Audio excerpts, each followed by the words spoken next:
And he's rushing down the line. He's got the ball. He's running it in. He's going to get it. And oh my God, it's an XFL! Did somebody say fumble? No, that was back in, what, 2001? Yeah, man. But you know how it is. Nowadays, everything old is new again. Right. They got new Hey Arnold.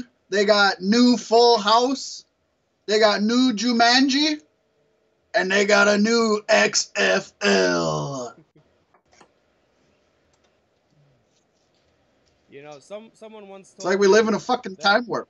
Doing something repeatedly, expecting different results, is the definition of insanity. I guess we'll only find out. That's all we can do is wait and find out. I'll see what it's like. I like watching my football. I'll watch the XFL. I'm pretty stoked on it, you know, and they plan on starting in 2020, and from what I hear, like, right after the Super Bowl. So it'll give people an extra 10 weeks of football? Because that's what they want to do. Yeah, I think they said 10 weeks. 8 teams, 10 weeks, which is kind of lackluster. But I'm sure they'll add. That's all right. As the years start small, see where it goes. More than a year. Yeah. They'll have to see how it works out. I'm pulling for him. You know, just like with wrestling, competition is good. The NFL has been getting stagnant lately. I don't think it has anything, at least for me personally, it has nothing to do with the damn Colin Kaepernick shit. But competition always does good. And if they can give any sort of competition to the NFL to get them to put on a more entertaining show, a better show, I'm all for it. And who knows, maybe this is the push they need to start coming out and admitting that they're as predetermined as pro wrestling. Did you see the article somebody posted about it? I mean, it's going to become more and more wide knowledge that that the XFL or the NFL is just as predetermined. Right. And I like how the Illuminati behind the NFL heard everybody murmuring about, oh my God, look how fake it is. The Vikings are going to win the Super Bowl. And so we lost right there at the end. Yeah, it's that was something. That was it is what it is. But you know, that's kind of the story to tell is the team coming up and almost getting it and getting everybody excited, because that sold tickets to the Super Bowl long before Minnesota was there. They got a ton of extra sales. Regardless of who's playing, yeah. They got a ton of extra sales, yeah, from Minnesotans who wouldn't have bought it because they expected that the Vikings were going to get there. They got somebody from Hollywood writing their scripts. Would not be surprised, my friend. Would not be surprised. Yeah, man. It's all coming out, you know, more and more every year about how it is predetermined and all that. I mean, go for it, Vince.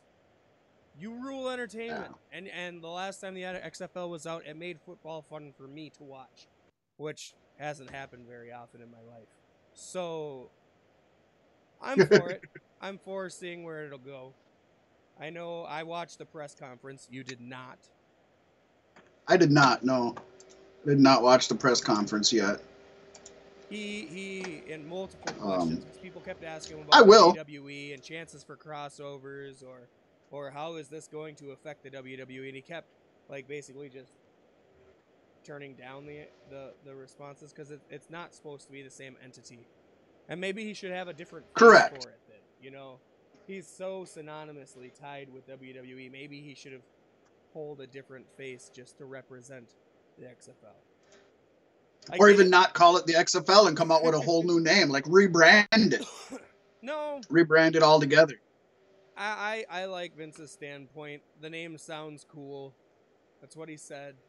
And that was his defense for it. Sounded cool. It sounded cool in the late 90s, early 2000s, but X isn't really cool anymore with, and I think you can tell with their Extreme Rules matches that they have. That sounds so 1990s. And I'm not 100% it's just like, oh my gosh. that I heard him say this, but I know I heard this in the aftermath, was that players who chose to took a kneel would also not be in the league.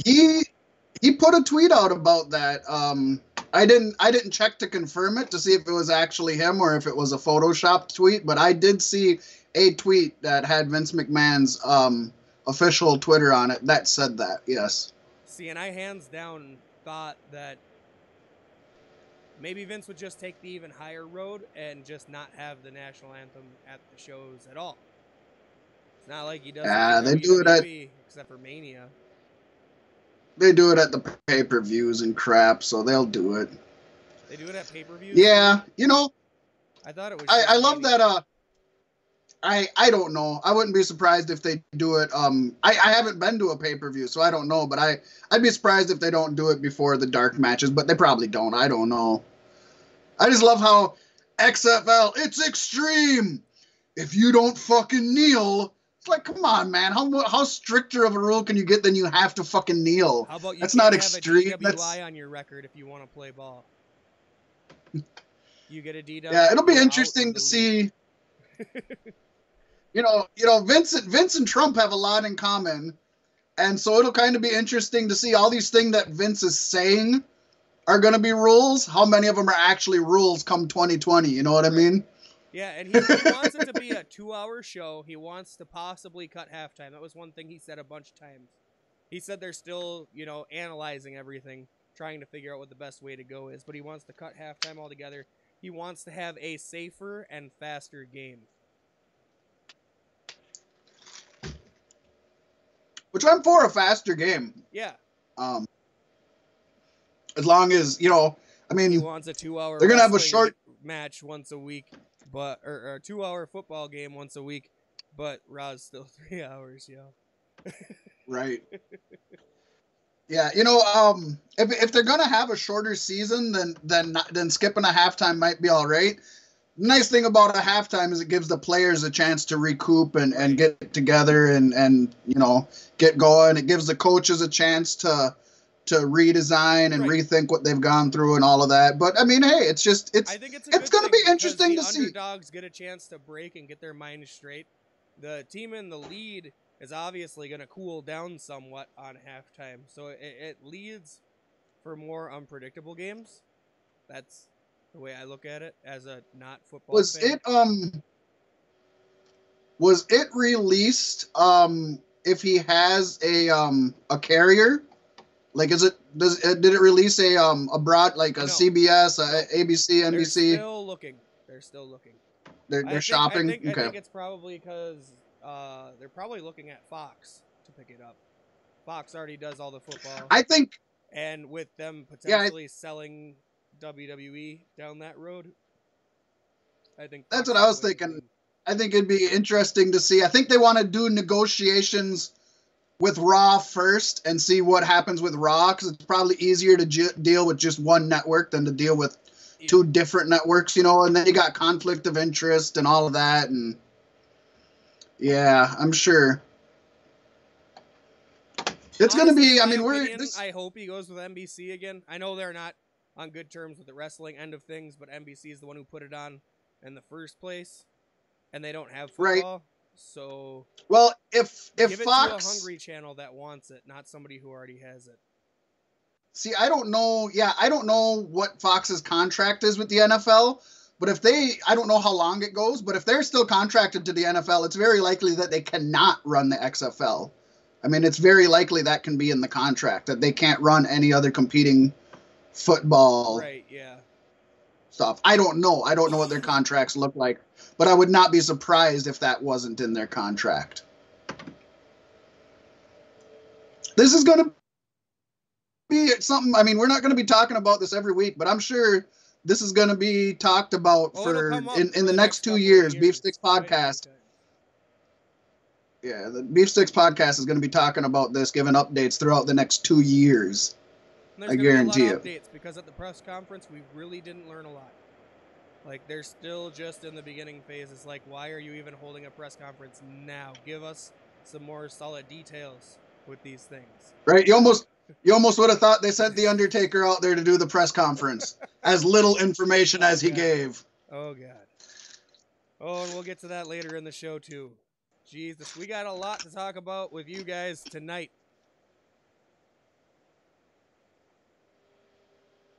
A lot. A hell of a lot. A hell of a lot. I ran out of It's going to be a fun evening.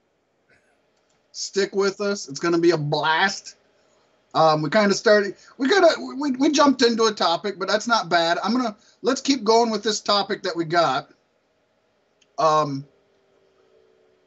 Because I found, the XFL launched their website today. Today it officially opened, it launched. And on it, they have a list of frequently asked questions, which they just launched. I don't know how frequently the questions could be asked, but and they answered them. So I was going to just go down this list and read them and let everybody know what they said. The first one is, why is the XFL launching? And the XFL's response was, an opportunity exists to reimagine America's favorite sport by putting fans at the center while leveraging a changing media landscape and evolving consumer viewing behavior. Sounds like a pretty political, like, hey, we're trying to do something different. Then the next one is, who owns and runs the XFL? The answer is Vince McMahon is personally funding this venture through Alpha Entertainment, a new private entity, which we had reported earlier. Next question, will teams be owned by the league, or will teams be owned and run by independent entities, like the NFL is? Their answer is the new XFL is one single entity structure with plans for 8 teams at launch, all of which will be owned by the league. So that's really interesting there. That's very different from the NFL, which all the teams are privately owned. So that'll be interesting to see how that works. Honestly, I see because you look at the first couple of years, and if it lasts, I say no more than 5 years out, he probably switches it. Yeah, because it'll be interesting. I mean, one of the things about your favorite teams is, I mean, different teams have different opportunities. You look at like the New England Patriots; they get more. I got the best example for me is MLB, Major League Baseball. Yeah. The Yankees are almost always making it to the end because they have the most money, they have the most opportunities, they have the most connections. That's why a lot of the same football teams you see never get anywhere, and a lot of the same football teams are constantly in the circle of the playoffs, because there are certain advantages that certain owners have. So will this make it a more even playing field? And if it is a more even playing field, will that make it more interesting, or will it make it less interesting?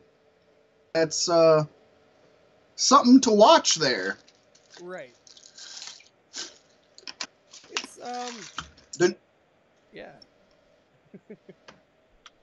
Yeah. It's gonna be interesting, for sure. The next question, when is XFL launching? It says early 2020. We talked about that.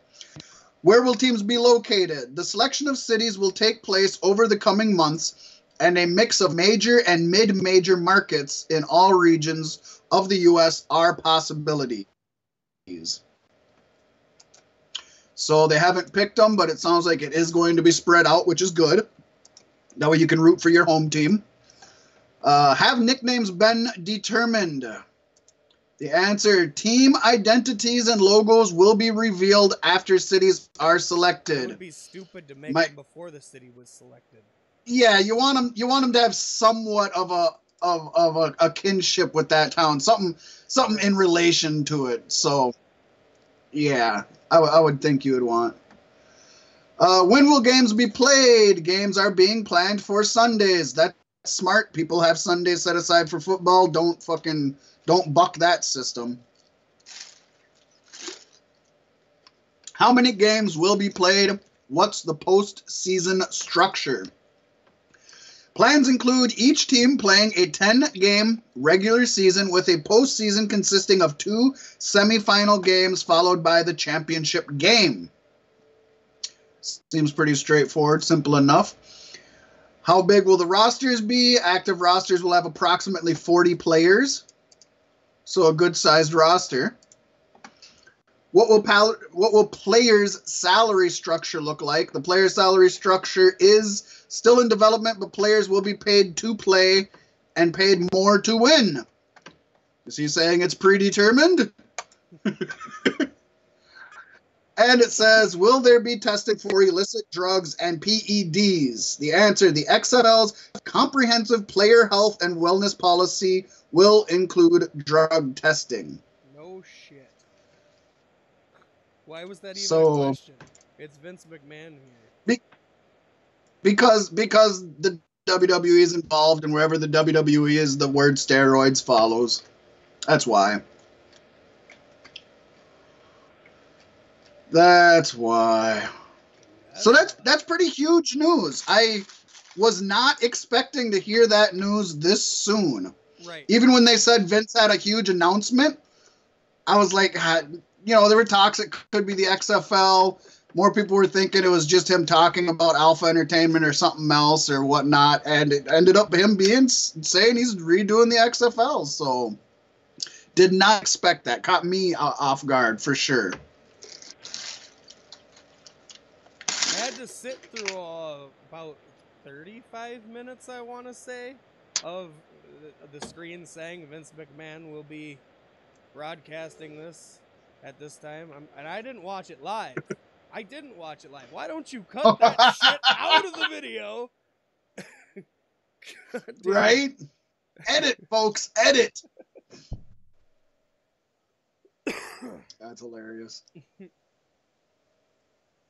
Oh, do we have any more to talk about with the XFL right now? I mean, we can always go back to it, but before we move on, we don't know all that much about the XFL right now. I don't think Vince knows all that much about the XFL right now. He is just cemented in the fact that he intends on reviving the brand. We have 2 years. There's going to be a whole lot of developments. Hopefully Minnesota gets a team, one that can win. I don't know with 10 teams, man. I don't know if there's a good chance of Minnesota getting on the list of cities there. But he did say mid-major markets, and Minnesota would be a mid-major market. And we're definitely an underdog, so that would be a good thing. I have to grab something real quick. Give me just a second. I would have asked Vince is, would Alpha Entertainment be interested in getting into any other sports outside of football down the line? That's what I want to know. Right. Like I could see my question would be for sure. Are you restarting the World Bodybuilding Federation, Vince? Yes. Alpha Entertainment. Vince is going to be bringing some crazy shit in the upcoming future. Speaking of bringing you crazy shit, I just would like to take one moment to give a shout out to our sponsor at Monster Wear Clothing. Do you need custom vinyl decals? Handcrafted custom t-shirts? Or custom painted hockey masks? If it's custom, they'll put their custard to it. Monster Wear Clothing. Check him out on Facebook and let him know we sent you, and he'll hook you up real. Check it out. Real nice. Check it out. Locally sourced right here in the great state of Minnesota. And while you're on the internet checking them out, make sure to stop by our Facebook page, facebook.com/beefsticks podcast. Updated news, wrestlers' birthdays, important events that happened on this day in history, matches from folks before they were even in the WWE, tidbits, jokes, breaking news, funny pictures, and all sorts of crap. You can find it all there. Facebook.com/Beef6Podcast. We also post links to our shows there. So you can find any of our shows through there. You can find them through Podcast One, Stitcher Radio, Spreaker.com, Google Play Music, YouTube. Or anywhere, YouTube, and anywhere that you stream podcasts. If you'd like, go to Twitter.com. Check us out at BeefSticksCSB. Podcast One, we're looking at you. You gotta say everyone. They'll get it. They'll get it. At BeefSticksCSB, if you want to find us on Twitter. This week I was not as diligent as disciplined as I wanted to be on Twitter, but I did tweet. I was tweeting stuff out at one point. I don't remember what it was, but I'm getting better at it, folks, and I'll even get better the more you like, retweet, respond, comment, visit. The more you do that, the more I'll get on it, and it'll boost me. If you have any questions, comments, get a lot of pasty. Get a lot of pasty. If you'd like to get a hold of me, send any emails, any requests, any questions, comments, links, something that we messed up, something that we missed. fatmacbsp@gmail.com is my official email for my Beef Sticks podcast. Pasty, where can they find you? At your mom's house. All right. They can find me at pastywhite@gmail.com, getlocalmn@gmail.com, bookingnorthernlights@gmail.com, getlocalmn@gmail.com. Did I already say that one? I might have. You did, but I did. They're going to double the emails now. Because you know what? I'm restructuring the show, and it's coming back, and it's going to be glorious. And if you would like to give us your support, if you would like to do more than just listen and would love to give a monetized support, you can hit us up at patreon.com/cloudstyle or gofundme.com. Just put in the little search box Cloudstyle Broadcasting. And feel free to show your support in that way. Every little bit helps. All right. It doesn't have to be much. We're not holding a gun to your head saying, give me all your fucking money. Oh, you'd be surprised. You laugh and teaching you something. When, you'd be surprised how if a $2 donation given enough time or by enough people can actually make a huge difference. You'd be surprised. All right. Now on to the next broadcasting t-shirts coming very soon. I have decided. Woo-hoo! It's time to start merchandising on that end. So if you want to support your favorite shows and podcasts and just forms of entertainment, stay tuned. Stay tuned, folks. More to come. So on to the other big news of this week. Big news. Big news. A little bit I like to call Enzo. If you're a wrestling fan, you've heard the news. A woman named Philomena Sheehan, I think it is. She has accused Eric Arndt, otherwise known as Enzo Amore, formerly of WWE. She has accused him of rape. She has not accused him of molesting. She has not accused him of harassing. She has not accused him of groping. This is an accusation of actual penetration rape. So this is a big deal. Huge deal. So I'm not gonna say we're gonna tread lightly on it, because we don't tread lightly here at Beef Sticks, but we're gonna give you the information we have, because there's two sides of both stories, and there's actually a lot coming from both sides, kind of. So there's a lot. This is a very complex picture here to build. Basically, this woman, this Philomena, she released a video to TMZ Sports, and in it, she shockingly says that Amore chucked her onto a bed so hard that she passed out. She claims she woke up to find Amore having sex with her.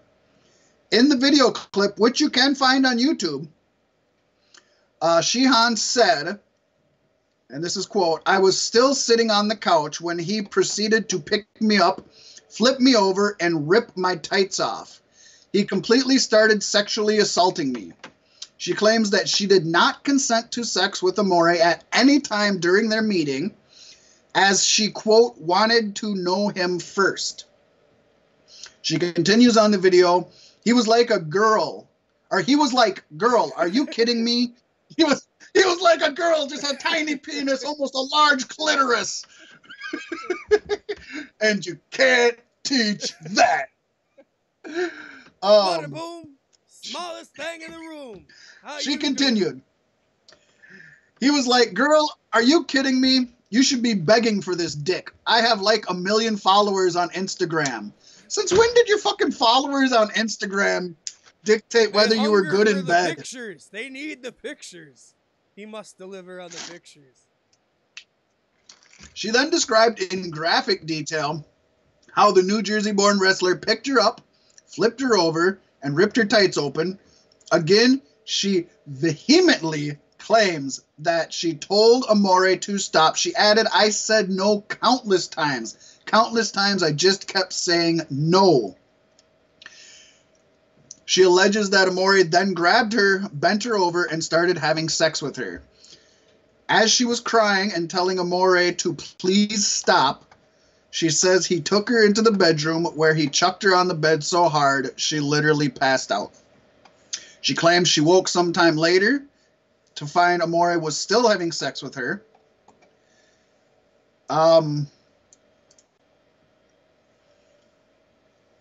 So Amore has since been fired by WWE. Within hours of and the police suspended indefinitely. It was pretty quick. And the police are continuing the investigation. So before we get into this, Pasty, I have some things that I think we need to note before picking up the pitchforks and lighting the torches here, okay? One, he has 1 million followers on Instagram. Exactly. You got to take that into account. You have to take that into account. Two, his counsel did issue a statement for him saying, over the last 2 days, Philomena Sheehan has made multiple public accusations against Eric Arndt, also known as Enzo Amore with the WWE, including allegations of sexual misconduct concerning an October 2017 incident in Phoenix, Arizona. Mr. Arndt fully and unequivocally denies those accusations. He is cooperating with the authorities in this matter and looks forward to having it resolved in a timely manner. Neither Mr. Arndt nor his counsel will be making any further public comments on this matter. So he is at least acknowledging it and talking about it. And he is denying it flat out. Sometimes people like dance around it or something. You know, kind of the way Kevin Spacey did when he was accused of stuff. Right. It's not that Enzo, at least through his counsel, is flat out denying. I want to put this out here. WWE fired him for keeping the allegations from them. Well, we were getting to that, but thank you for blowing my number 5. Good. I'm good at that. I got an order here. Well. So number 3, on January 7th, Philomena uploaded a video to her YouTube channel titled Storytime, I Faked a Pregnancy. Now, in this clip, Philomena discusses breaking up with a boyfriend when she was 17, after which Philomena says she lied to him about being pregnant. In her channel description, Philomena writes, "Hello and welcome to my channel. My name is Philomena and I am 19 years old. My life is one hell of a mess, so check out my videos below." So she has a history of fabricating major things. Now, the boy who cries wolf at one point or another did actually get attacked by a wolf, so this does not mean she's lying. Them to get attention. Correct. So that doesn't mean that she's lying. It's just saying that there is a history of her lying about major stuff for attention. Number 4, this is one of the biggest things. Sam Cooke, who is a friend of Philomena Sheehan, shared a group text exchange from the night that the alleged rape incident took place. It was between her and a person named Tyler. And I'm going to read for you the transcript of that text.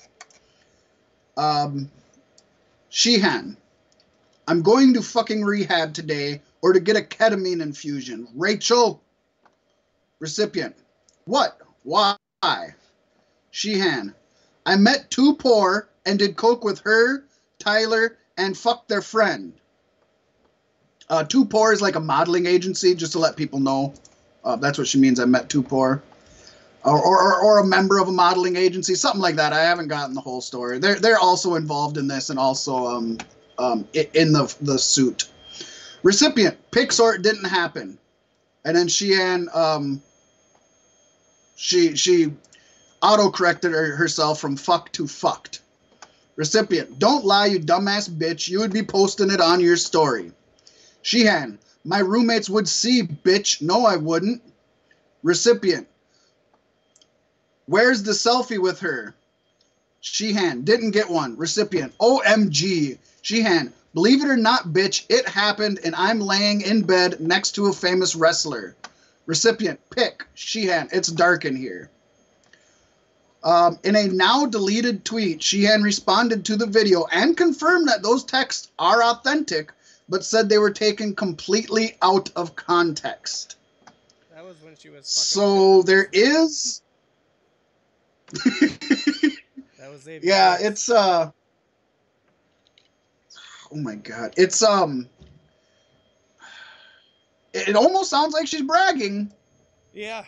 It almost sounds like she's bragging. You just need to say something. I can go poop. Where's your phone? You found It's it. charging. Oh my gosh. Just ask for the phone then. Jeez. Kid's been standing there for like 7 minutes just staring at me. It's like, say something or something. Tap me. Do something. So that right there, that video of the messages is going to be her biggest obstacle to get over. And then note number 5, as you said, Pasty, is WWE did not release him due to the charges or any new information being brought to light. As far as most reports are, WWE released him because he did not inform them of the incident. And so they were caught off guard and weren't sure how to handle it. Right. And since it's been ongoing since how it goes, he will not be brought back more than likely. Correct, because he needs to be upfront with his employers about something that big. Yeah. They could have got so this is, I guess. They could have got you King's lawyer. Exactly. This is where we talk about this, man. I'll let you take a running start at it. This is fucked up. You know, for a long time, Enzo has been on rocky grounds with WWE, and for him to hold that back from them was definitely the straw that broke the camel's back. Yeah. I don't know that he raped the girl. To me, it kind of... I'm not against her. I'm not saying he didn't do it. Because if he did do it, he deserves to burn in hell like anybody else who's ever raped anybody. It's sickening. It's disgusting. I hate that it's coming up and has any light to do on WWE. But it does kind of seem like she's one who does things like this and then flips it to gain internet attention. So it's a rough call. Yeah, in my opinion, the moral of the story is just don't go trying to stick your dick in every bitch. Most of them are fucking crazy. Yeah, oh fuck. Yeah. I mean, my thoughts is there's evidence on both sides. My thoughts is there's not really enough evidence on either side, I should say. I don't think there's enough evidence on either side to even come up with a good idea of what exactly happened. Like you said, it's horrible. And to me, it's horrible no matter which person is honest, it's horrible. Yeah. If Enzo did this, that's horrible and deplorable and, and sick. And if he didn't do it, and she's accusing people of this, and she cost a man his livelihood, his job, his reputation, that's just as sick and horrible and deplorable, in my opinion. Just as bad. Yeah, I can agree with you. So either way, it's just not. It's not good. And I know think Enzo said that she's only saying this because her father found out. And it was better for her to say that than tell them that she was doing drugs. Found out that she was taking drugs, ketamine, yeah. I had heard that, her father and her brother, and she was scared of that. And cocaine, was that another thing that was said up in the thing? Cocaine was not listed in anything here, but I would core did coke with her Tyler. Oh yeah, did coke. You're right. I'm sorry. And fucked their friend. You're right. So I thought it's a COKE, so I thought it was just Coca-Cola, man. I didn't know. No, it's cocaine. But if that's the case, and Enzo is tied to this string of messages, he was doing the drugs too. And he was at least around, yeah. Yeah. And if you ask me, WWE was going to find a way to get rid of him sooner than later. I think they found their sooner. Right. But this is just a horrible way to leave. They like I said, either way. Without even wishing him well in his future endeavors. That's how hard. Yeah. That's the crazy thing. They always say we wish them well in their future endeavors, and they did not say that. They just said that they had come to terms with them. Did they future endeavor Hulk Hogan this last time, or did they just cut him? He wasn't under the contract. Oh, okay. That's why they just quit bringing him in. Okay, it makes sense. So has anybody else ever been released without being endeavored for their future? I don't think recently at all. No, I don't think so. It's possible. I don't pay that much attention, but you'd think when it would happen, people would talk about it. So right. I don't think so. But it's yeah. The one. It's a fucked up situation. The one thing that I really don't like about this is if he's found innocent, which he may or may not be. I'm not saying one way or the other. But if he is, not only has his reputation only been screwed up, but this girl's probably, she's already getting pretty famous. She's going to get famous for this, and it's only going to help her. Whether it did or didn't happen, if it did happen, what she's going to get out of fame is not worth the emotional abuse she got. I'm not trying to say that at all. But either way, she's getting famous for this, whether it happened or not. And if it didn't happen and she's making it up, that's she's getting rewarded for it, Yep. And I see this thing, this kind of scandal only getting worse. And it's got to be blamed on social media for the most part. Oh, yeah. I blame everything on social media. Enzo Amore, social media. Yep, my gonorrhea, social media. Courtesy of Snapchat. Telling you, man, that Snapchat, and you can catch some shit there. Snap clap. Yep. Yes. Oh. On to some perhaps better news. I did want to say also Daniel Bryan came out this week and announced that in light of everything, or with everything going on, that next week on 205 Live, they will be debuting an all-new General Manager. That'll save the show. And they said that Enzo Amore has God, what was the word they used? I don't know. They didn't say. They kept saying advocated the championship instead of vacated the championship.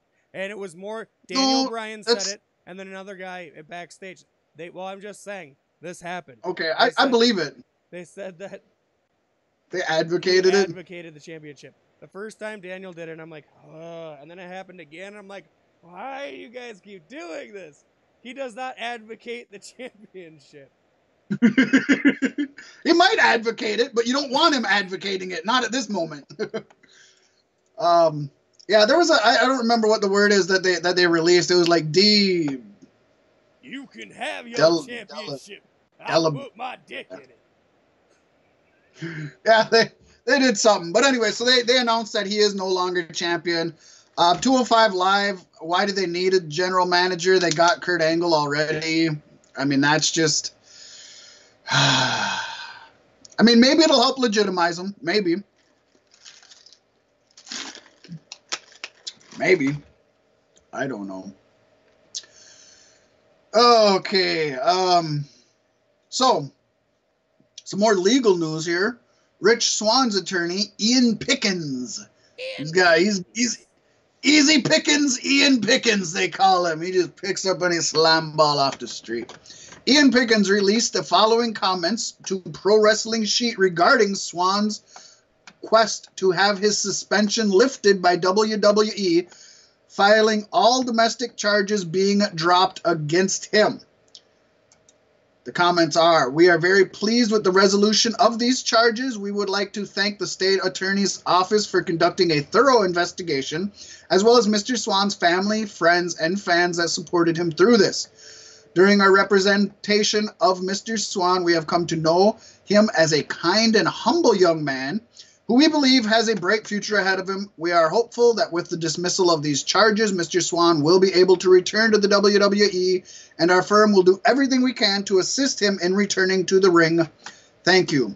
So all his charges have been dropped, and I would expect him to be back in WWE pretty soon, especially with everybody dropping like flies on their brand.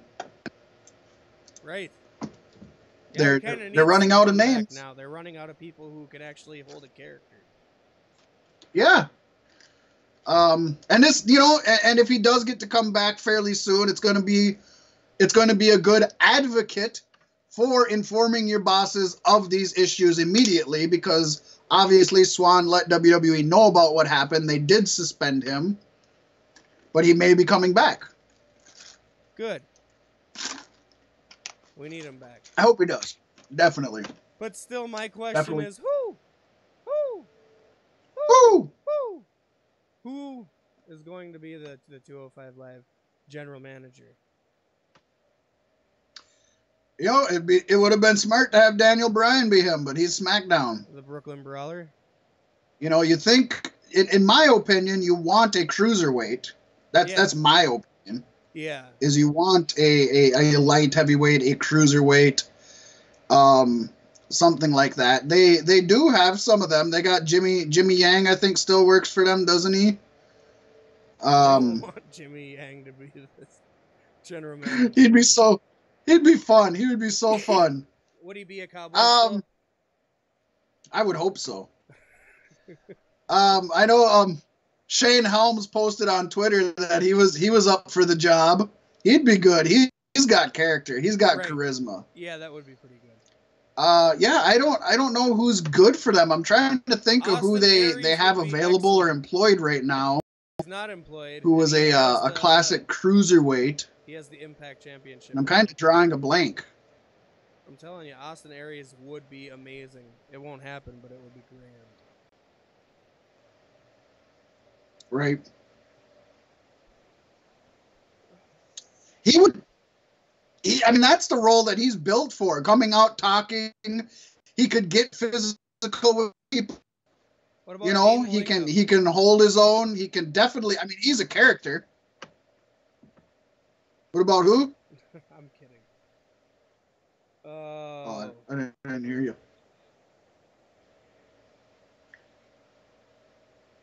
Yeah, it's it'll be different. I mean, maybe they'll have some more direction, and who knows? Like I've been saying for a few weeks now, I would like to see 205 Live start touring independently, playing smaller venues, but I think they'd do better rather than Right. being stuck after SmackDown. I watched this, you know, there's talks of this Rey Mysterio. week and I liked it, but you could tell like the crowd wasn't having that much fun. It took them a long time to warm up, and it wasn't until a big spot was pulled off that they finally popped. And it was more like watching a New Japan show, to be honest. And that's the problem with taping it after SmackDown is the people didn't come there for 205 Live. So you don't have the 205 Live audience. You have the SmackDown audience. Yeah. And people where, like you said, if they toured separately... Yeah, if they toured separately, the people buying the tickets would be buying them to see 205 Live guys. And honestly, but at the same time... What you do is you tour NXT with 205 Live. They're both an hour show. I mean, granted, when NXT does tapings, they do 4 weeks in a shoot. But... That's all right. Do that. But what they really have to do, I think, to do anything with 205 Live is they gotta quit trying to have them wrestle the regular WWE style and let them wrestle a more lucha libre or more cruiserweight or whatever you want to call it. Let them do a different style so people have a reason to tune into 205 Live. I don't want to tune into 205 Live for just another hour of the same shit that I'm watching on Raw and SmackDown. Right. Also do more character-driven stories because, I mean, lately we've been having a whole lot of injuries. So you should just count on that. Like, not everybody's going to be around for a while, so be more character-driven rather than championship stories. So where if you're injured, they can easily work that out. But count on people being injured. It's going to happen. It's a guaranteed. Yeah, especially with the kind of moves that they should be putting on there, it's going to happen. You know what I mean? So it's called high-risk moves for a reason. Yeah. Let wrestlers do what they're good at and just expect injury to happen. So, talking about general managers, Rey Mysterio was just shopping his hat around to Impact. He'd be a good one to come back as a GM. That's what I was thinking. Well, I didn't want to be so bold as to say that. And I don't know that we want a Lucha GM. He'd be good for a face, like a big money face, but he's never been great on the mic, so I don't know that that's great. But he definitely would be a big name. Good Lucha things. Yeah, he's better than Kalisto. Oh.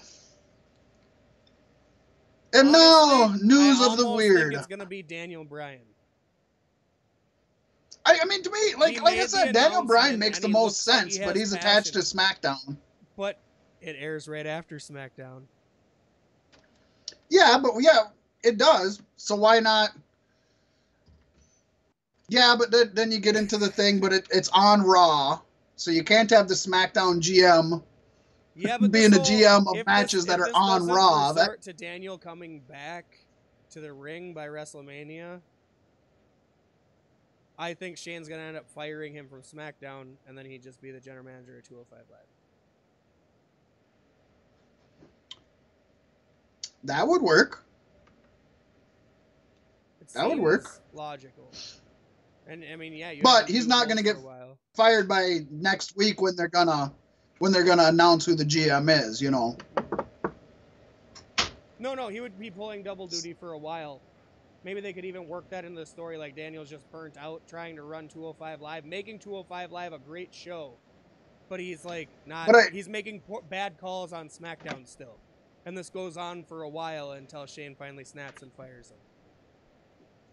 I still don't see though how you have SmackDown's general manager putting together matches on Raw. That just doesn't work. Okay. You know what I mean? Yeah. Well, that to me is that doesn't. I don't know how you work around that. Yeah. Then again, I don't know how the 205 Live general manager is making matches for Raw. Right. I think Raw just handles it. That's why they're not handled very well on Raw. Yeah. They're not handled very well at all. I did watch 205 Live this week because I saw Daniel Bryan's announcement. I'm like, oh, new general manager this week. And then I watched the whole thing and I'm like, oh, it's next week. but I watched the whole thing. I've caught up on NXT. I've watched the last 3 weeks of NXT in a row, so I know what's going on coming into. I always like to get into it going into the takeover, and then I'm like, now I'm going to stick with it, and then I fall off. It's become a trend for me.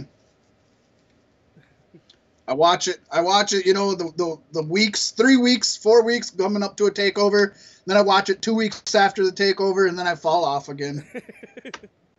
And that's a shame because I'm fine with just watching takeovers. I know that's a shitty NXT way to be. But well, I mean, NXT used to be one that I caught every week. I mean, I'd catch before I'd catch Raw or SmackDown. It was more important than that. On SmackDown now. Yeah, it's kind of fallen. It really has fallen. It's sad, but I think this new generation. Them, I feel like that's the way it's going to be. It's going to ebb and flow. It'll never be. Yeah, I think this new generation is definitely. This is going to pick up the slack where the last generation has kind of lagged, I think. I think this new batch coming in is definitely going to reinvigorate it. And I think we can call generations by NXT champions. I think that's the way it kind of feels, because once the NXT champion gets called up, then a couple more get called up, and everything's different again. Yeah, it comes around like that. Cycles. Wrestling's all full of cycles. NXT is just a smaller cycle. A shorter cycle. Wrestling always goes through cycles. It's a big wheel. It's the big wheel. Look, Ma, I can ride a bike too. You got streamers on your handlebars, bitch. Man, I always hated a big wheel when I was a kid. Because I didn't have a lot of sidewalk. You hated them? You'd always wind up in the grass, and as soon as you're on dirt or grass, you can't pedal that sumbitch. Oh, gravel was a bitch. All your weight's on the back, so the wheel just spins in the front. I never had a lot of fun with big wheels. Gravel was horrible for those. I don't know that I had a big wheel, to be honest. I don't remember having a big wheel. I know I rode a big wheel before, but I don't know that I had one. I'm not sure. You know, another thing I always wanted to get for my kids, but I haven't been able to find it in stores anywhere. A fucking sit and spin, yo. We used to have those shits when we were kids. Oh, Phantom had a sit and spin for sure. Yeah, we had that thing. I haven't been able to find them anywhere. And now my kids are getting too big for it. Thankfully, yeah, we had one for him. Shit. But yeah, those things are fun as shit, man. He'd spin around and around and around. Yep. Oh yeah, we definitely had one of those for you. I don't think I had one of those as a kid. I don't know what the fuck I had as a kid. I think the first toy I remember was an NES. I don't know. I know I had like action figures, like Ninja Turtle. I had action figures and X-Men action figures. I don't know. That's a story for a different time. But we got some fun stuff to talk about. Here's a fun thing. The intersection. Everybody's grandma had a tub of those sumbitches. I love them things. All right. Here we go. No, we're not done yet. We're going. Skip it. Philadelphia, folks. Philadelphia. It's always sunny in Philadelphia. In Philadelphia, the intersection of Broad Street and Patterson Avenue, where the Wells Fargo Center is located, has been renamed Royal Way and Rumble Road in honor of this weekend's WWE Royal Rumble festivities. The Wells Fargo Center hosts 4 nights of the WWE event, starting with NXT TakeOver Philadelphia this Saturday night and ending with something on Wednesday. NXT, probably. I will post pictures of it. I seen a picture of it, so it exists. There's photographic proof. I'll put that on our Facebook page, facebook.com/Beefsticks Podcast. I have not got it up there yet, but I'll whip it up right away when this show is done. I'll whip it out on you. That's kind of fun. Name that? I doubt it. I think it's just for the weekend. That'd be funny if they did. Because they're the road signs are like it's like it says Broad Street on top, and then underneath in red it says Royal Way, and then Pattison still says Pattison, but underneath it says Rumble Road. So it's just a fun little publicity stunt, which is cool. That's good for them. It's good to see cities embrace the pro wrestling culture in any way. Yeah. Because we know with all the bad press didn't for Raw 25. Oh yeah. Well, you know, and wrestling is getting back to getting so much bad publicity again. And I don't think it's obviously it's not just wrestling. All of pop culture right now is looking ugly. Yeah. But wrestling's falling in that also. So it's good to see. I love all these positive stories we can tell you. This week we don't have a lot of positive stories, and that's sad. But I love it when we get the happy, positive. That's why sometimes I'll give you news that's just, we'll put out news that almost doesn't seem that important, like this one with the Royal Way and the Rumble Road. But man, we try to put out positivity over negativity. Yes. It's not always. So I'm going to give you the. No, it's not. It's not. Speaking of some bad news, some sad news, some news that hurt me. Wrestling Observer Newsletter reported that negotiations actually took place to possibly have Hulk Hogan associated with the Bullet Club. We had posted on here not too long ago in our 2 tweet segment about how they had said they'd want Hogan on there, and Hogan's like, I'm interested. However, Hogan was asking for too much money, apparently, and members of the faction were hesitant to welcome him out of fear that he'd jump right back to WWE the moment he got the Bullet Club rub, so to speak. He would. Oh yeah.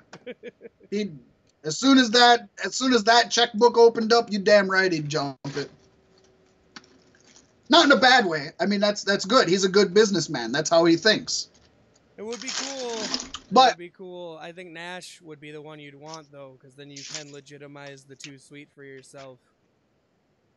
Yeah, either one of them. I mean, any of the 3, I think, would just be awesome to have as even a temporary member or even a one-night thing, you know, where they just make an appearance. With Bullet Club or Balor Club and DX and Scott Hall.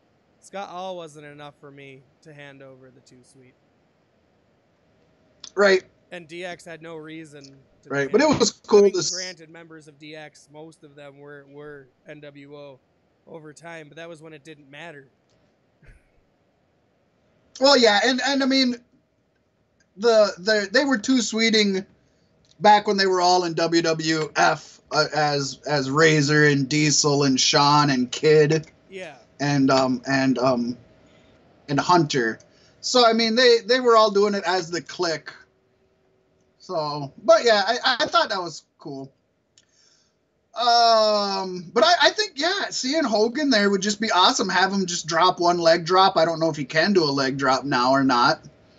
I know he's allegedly in the best shape of his career, but people say that all the time. But yeah, it would have been huge with all the strides that New Japan's been making to make noise, to make waves, to get American eyes on their product. Hulk Hogan being at their show and being associated with them would turn the dial up. Even in this day and age, that would definitely turn the dial up on the noise they're making in the United States market. Right.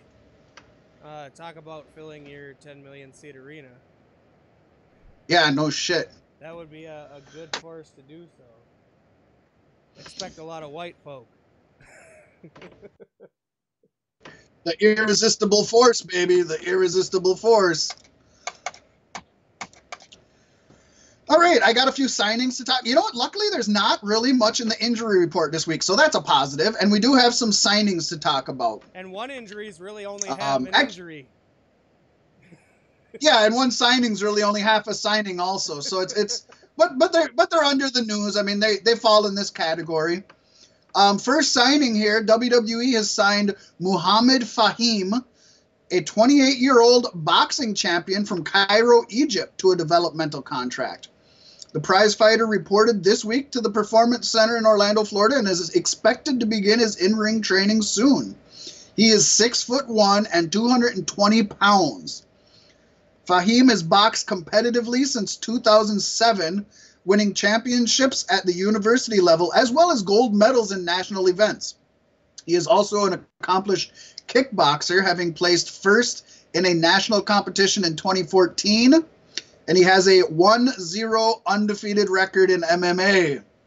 Undefeated! Not to be confused with the 0-1 record CM Punk has in MMA. Of CM Punk, correct. Correct.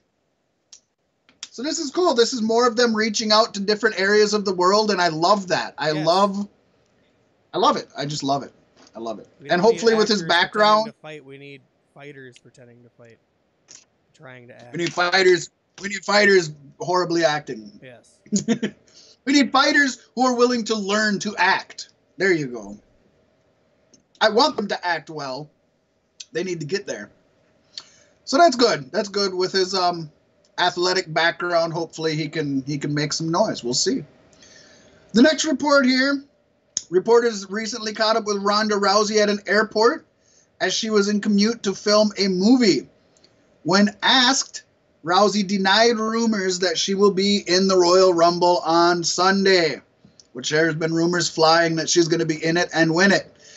She said to the contrary. She mentioned that she was flying to Colombia to film the movie Mile 22 until mid-February. She said she was flying out that day. That's why she was at the airport.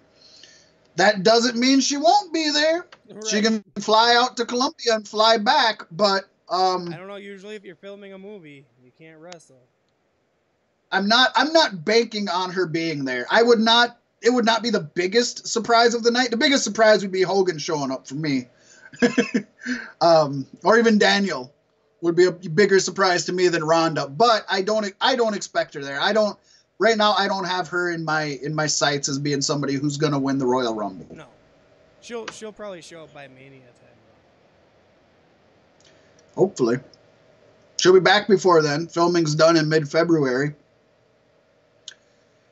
And on to the injury report. Yes. Just a little bit here.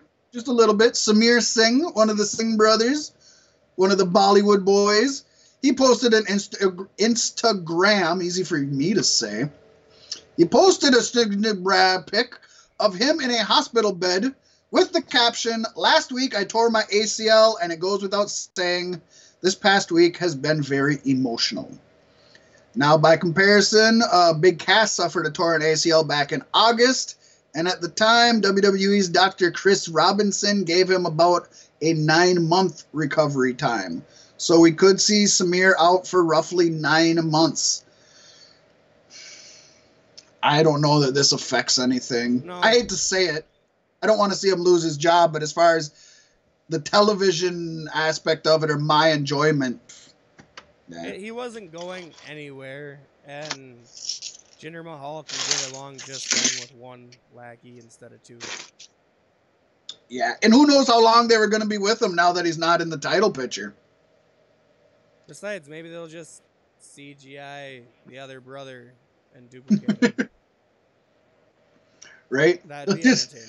He'll just run back and forth really quickly the way that Ashley Olsen does. There's not a Mary-Kate and an Ashley Olsen. It's one twin moving very quickly, as John Oliver likes to state. I love Last Week Tonight with John Oliver. Anybody listening to this that doesn't watch Last Week Tonight with John Oliver, get out there and check it out. It's a great show. It's on HBO. You can find it on the internet, and they post official clips from him of their main stories on YouTube every week. So you can always get the full main story in HD quality there. Now that we got that free plug out of the way. Shill, Fat Max. Samoa Joe injury update. I'll shill the fuck out of it. WWE announced Samoa Joe will join Charlie Caruso, Sam Roberts, Renee Young, and Corey Graves on the Royal Rumble kickoff show panel. So he is he's gonna show up in the Rumble. I don't think so, but I'm glad that they're keeping his face on TV. I think it's good that they're keeping his face on TV. Don't let you forget about him. He's too big right now. Don't let the people forget about him.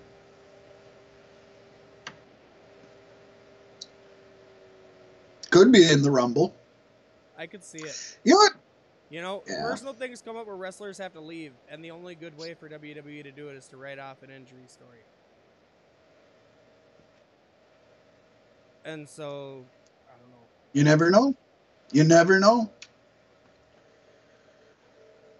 You never know.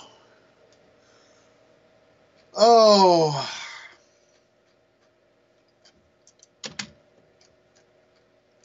We got about 15 minutes. I say we get into it. You want to get into Philly? I thought we could maybe talk about I don't want to get into Raw. We could talk about SmackDown a little bit for 15 minutes. Okay. We can do that. What cracking? I mean, can we hit NXT Philly in 15 minutes? I don't know. Because it's predictions. We're not talking about the matches because we haven't seen them yet. We were talking about them, but I think we can do it. All right. So, starting off, we have the NXT Tag Team titles. Yes. The Undisputed Era as the champions versus the Authors of Pain. Yes. Has War Machine debuted yet?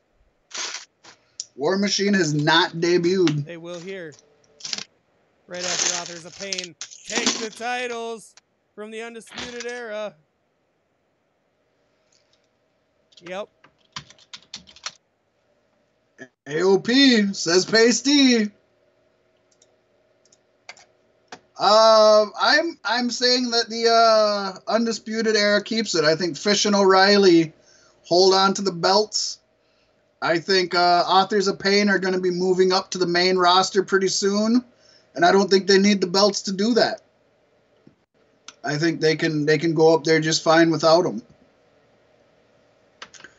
And Undisputed Era, they've been the whole team. I would want to have the championships for a little while and maybe lose them at the takeover at WrestleMania and then get called up Monday after Mania because that would be a lot better than now.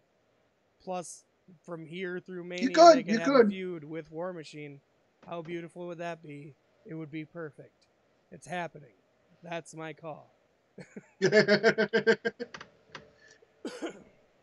It'll be good. This should be a good match. The Authors of Pain really impressed me at War Games. I was super impressed. Fish and O'Reilly, Red Dragon are just an amazing tag team. So this should be good. I think so. What's our next match? Up next, we have the NXT Women's title. Ember Moon versus Shayna Baszler. I think Ember keeps it because she just got it, and Asuka had it longer, and that's not fair.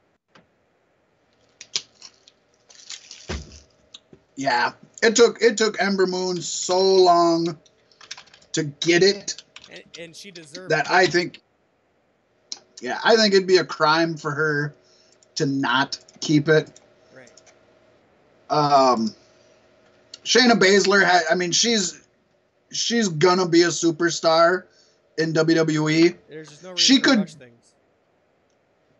She could go through NXT without ever winning the title and still become a superstar. Although I'm sure she will win the title. I think she's the next one to hold the women's title. I just don't think it's this week. Yeah, I agree with you there. Ember Moon's championship reign will continue for now. Ember's moon will shine.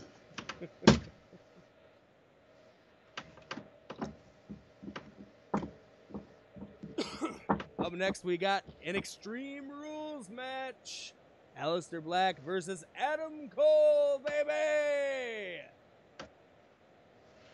Baby! I don't know the backstory going into this, and I don't need to. This is going to be delicious. So Aleister Black and Roderick Strong were going after the Undisputed Era's tag team titles and got screwed out of them by Adam Cole. So And then the Undisputed Era just kind of decimated Black, throwing him through a table, through chairs. Really kicked his ass. So that's how William Regal turned this into an Extreme Rules match. That's where that comes from. It's going to be a kick-ass match. Hell yeah, it is. Part of me, I really want Alistair to win this one. I like Cole. I love them both. I mean, I love them both. I'll be happy with either one winning. And with me saying the Authors of Pain defeat the Undisputed Era, it's hard for me to not say Cole wins it. But I'm going with Alistair anyway. See, you and I have different things. I think it's going to be a clean sweep for the Undisputed Era, totally. I think it's part of their storyline right now. I think that's going to be part of their push. I do thoroughly expect to see both Red Dragon and Roderick Strong get involved in this match. Roderick Strong, as far as I know, as of the last I read, does not have a match in here. So he's definitely going to get involved in one way or the other. You know what? Actually, God, do I want to say that? For the bonus point? The bonus points. I might, you know what I'm going to say? I'm going to say this is where Roderick Strong joins Undisputed Era. It's an Extreme Rules match. He comes down, looks like, you know, I'll say like Red Dragon comes down and is interfering in the match. And Aleister Black is, trying to fight off all three of them. It's an Extreme Rules match, so it's legal. Out comes Roddy Strong to make the save. Oh, he decks Aleister Black. Well, I think it'd be better than that. He comes in, he fends them off, helps Aleister to his feet, and then hits him with his finisher. It'd be great. Hit him with a backbreaker. So I think I'm gonna go out on a limb and say that Roddy joins or Roddy interferes and Cole wins. This isn't the first time you've called that, so I won't be surprised when it doesn't happen. The only thing that bothers me is I'm calling interference at the next match also. So I'm like, are they going to do it back to back on big matches like that? But with the Extreme Rules match, at least it's part of the rules. So I'm going to go with Cole, but Roddy interferes in some way. Okay. It doesn't matter. It's a non-disqualification match. Exactly. And then finally we end with the NXT title. My boy Andre Cien Almas versus Johnny Gargano. I'm with Andrade all day. I've been down since day one-ish. Day one-ish. I'm saying Andrade Cien keeps it also. I think he retains. But I think this is when Ciampa comes back, and I think he attacks Johnny Gargano. And then we can get Johnny Gargano in an actual meaningful feud, which he deserves. So I know I'm spreading it thin here, calling two interferences, but that's what I'm going with. I really see... Out of the two, I think it's more likely Ciampa interferes than Roddy turning to joining Undisputed Era for sure. But is Undisputed Era it looks like trying to pick him up? No, but they're feuding.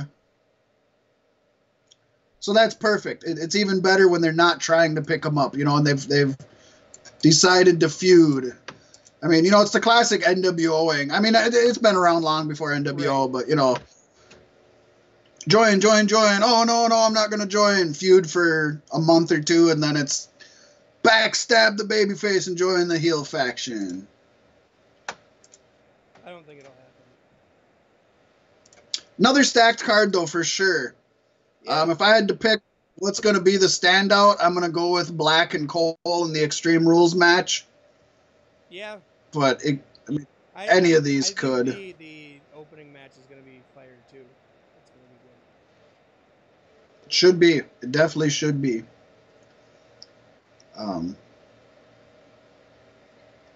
Undisputed Era is definitely making their mark one way or the other. I mean, they've added some much needed hype and kind of big show feel to NXT that's been missing for quite a while. Missing since Joe, at least. Yeah. I like it. I like what they're... I'm looking forward to it. I mean, none of the matches really like scream to me other than the Extreme Rules match. But we know how they do on takeovers. And this is a big 4 takeover. That's it's usually really good. So and we haven't seen much of Shayna Baszler, so it'll be interesting to see Baszler and Moon. Yeah. Ember Moon always impresses me. I love her. Just love her. I love her character. I love her in-ring work. And Almas Gargano, I mean, two extremely talented individuals. I was kind of surprised that there's only 4 matches. I feel there has to be another match put in here somewhere. But maybe it's only 4. I don't know. I'm not sure what the last of Wrestle Kingdom. Maybe WWE looked at that and says we need to have longer matches. I'm gonna look up real quick and see how many matches usually takeovers have. But I mean I think they could WWE. I don't think they would, but I think they could learn a lot from NXT Takeover for sure. Yeah. War Games was different because they had War Games in it. 5 matches on NXT Brooklyn 3.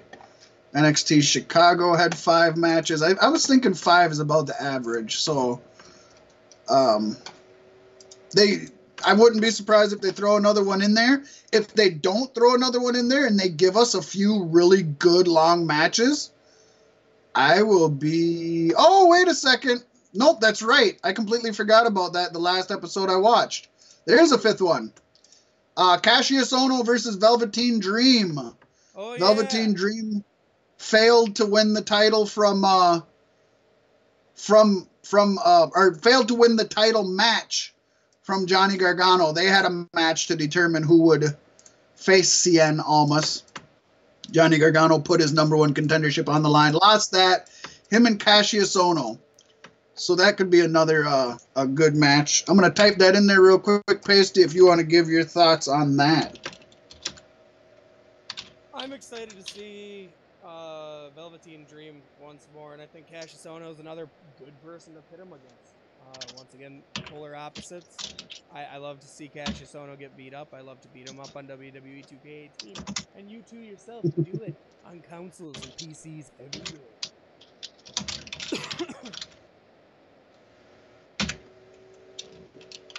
So you're going with Velveteen? Yeah? Yeah, let's do that. No. I'm playing to win. I've been winning all season. I'm going to keep winning. And I'm going to go with KO. You're going KO. Gotcha. I am going...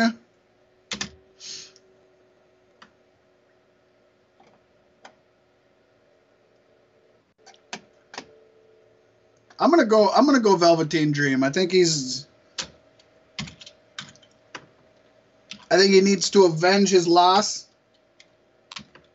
to Gargano. I think he's got a rocket strapped to his back.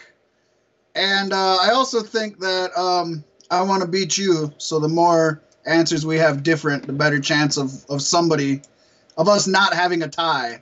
Right. Which we seem to be good at. Even if we're pretty different, even if we're pretty different, it usually comes pretty close to a tie. Yeah, we don't always have to have the same ones picked. I mean, we can have like only 1 or 2 in common, but we still get alternating wins and losses throughout the rest of them. Which is good, because I swear to God, 2 years ago I was calling pay-per-views and it was right pretty much every match. I'm glad to be wrong. That's one of my favorite things is when I'm proven wrong. Predictability is not great, but always remember, in predictability, just to be unpredictable can be bad. Right. You know, that, so you gotta tread softly there. You can't always just say, well, let's just do it different to be unpredictable. It's like, yeah, but that might not make sense. Right. But, yeah. But it's good. It is good. I agree with you. It's good that you can't just sit down here and run down every fucking thing. I often find I think too much a lot of times, because, like, we'll have just, like, we'll be betting for a buck, or we'll just bet for bragging rights with, like, the kids sometimes, and the kids, you know, like a bunch of us adults will be picking who we think's going to win, but then we always let the kids pick also. And the kids don't always pay attention to what's going on coming up, and I'll be damned if they don't usually win more times than we do. right. It's like they just guess or just pick who looks cooler, and it's like, God damn it, yeah. I think too much. They just fucking wing it and nail it. So I think, what do you think, Pasty? Should we let the folks have a break? We'll take a pause for the cause and do 2 parts back to back. If you're listening live, folks. Why don't if you're we listening give live, you a little taster, a little idea of what they'll be getting in the second half of the show. You're gonna be getting testicles. Now with halftime. You're gonna be getting testicles. You're gonna be getting penises. You're gonna be getting goatsies. If you want to see a fucking Dutch rudder, you are getting a rudder from Dutch folks. But that's not all. We just ran down NXT TakeOver Philly. We've got Royal Rumble predictions, and in fact, who we think is going to win the Royal Rumble, and who we think is going to eliminate who. That's right, folks. We're going to run down 30 people, when they're going to come in and who they're... No, we're not going to do that. That'd be so boring and ridiculous. We have to call by call. We're going to basically commentate a match that hasn't happened yet. Yeah. We're not doing that, folks. But we'll give you our predictions, including who we think is going to win each Rumble, the women's and the men's. We're going to discuss the interesting, what was it? The vapid. The vapid Raw 25 show. Not only that, I will be giving you highlights, not the whole thing, but highlights of the 6-day-long Fantastica Mania put on by New Japan Pro Wrestling and CMLL. Trust me, folks, I'm not going to blather long. I got 1, 2, 3, 4, 5. I got 6 matches to discuss, so I'm not going to bore you with a lot of that. I'm picking out what's good, but that's part of my New Year's resolution to broaden our horizons back to where we started. And with the broadening of the horizons, we broaden our horizons with an all-new segment, The Beef. The Beef! Each week, we highlight and emphasize on some of our biggest complaints about wrestling. Whether they be current, whether they be past, or just overall things about wrestling. You're going to get the beef right here on Beef 6 Podcast. Coming up in the next hour and a half. What better place to get it? We gave you 90 minutes. We'll give you 90 more. So why don't you come on back to the floor?